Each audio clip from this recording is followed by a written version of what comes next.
राहुल होली के त्योहार में अपने ससुराल गया हुआ था और वहां पर वो अपनी जवान साली को देखकर उसके ऊपर लट्टू हो गया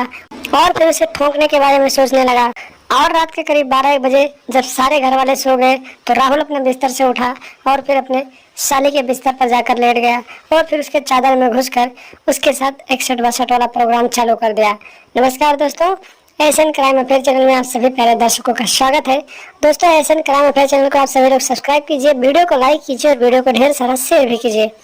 दोस्तों, बहुत दिनों के बाद राहुल अपने ससुराल गया हुआ था क्योंकि होली का त्योहार था, तो उसकी सास ससुर ने उसे होली के त्योहार में बुलाया हुआ था। राहुल जब अपने ससुराल पहुंचता है तो काफी सालों बाद जाता है, तो वो अपनी जवान साली राधा को देखता है और राधा को देखते ही उसके मन में हवस का भूत सवार हो जाता है। राहुल जब अपनी साली को देखता है, उसके गोरे गोरे बदन को देखता है, उसके बड़े बड़े अच्छे अच्छे बॉल्स को देखता है, तो फिर वो उसके नींबू के साथ खेलने का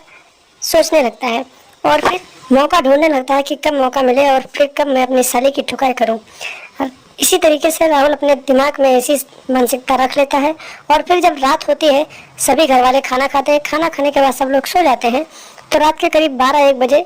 जब सब लोग सो रहे होते हैं तो राहुल अपने बिस्तर से उठता है और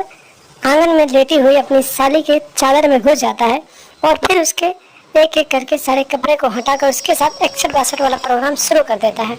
कुछ देर जब वो ठुकाई करने लगता है और राहुल इतनी जोरदार तरीके से अपने साली की ठुकाई करता है कि उसकी साली की चीख निकल जाती है और जब वो चीख निकल जाती है तो फिर बगल में लेटी उसकी माँ उस चीख सुन लेती है और फिर वो अपने दामाद और अपनी छोटी बेटी को एक साथ आपत्तिजनक हालत में देख लेती है और फिर वो इस बात का हल्ला करने लगती है। तभी जो राहुल होता है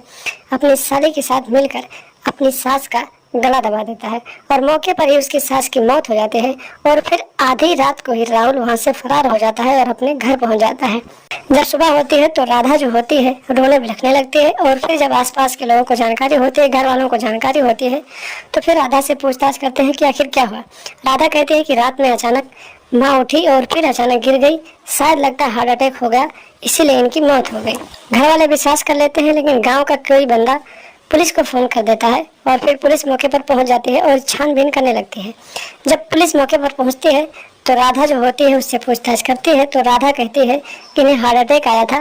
रात को ये मुझसे पानी मांग रही थी और इन्हें हार्ट अटैक आया और फिर इनकी मौत हो गई। पुलिस को राधा के ऊपर शक हो जाता है और राधा को हिरासत में लेकर पुलिस थाने पहुंच जाती है और फिर पूछताछ करने लगती है। पहले तो राधा कुछ नहीं बताती है, लेकिन जब पुलिस वाले कड़ाई से पूछताछ करते हैं तो राधा पूरी कहानी अपने और अपने जीजा के साथ अफेयर की पूरी कहानी बता देती है और बताती है कि उस दिन हम दोनों संबंध बना रहे थे और फिर माँ वहाँ पर पहुँच गई थी, इसकी वजह से हम दोनों ने मिलकर इसकी जान ले लिया। और उसके बाद पुलिस वाले राधा के बयान पर उसके जीजा को हिरासत में लेते हैं और फिर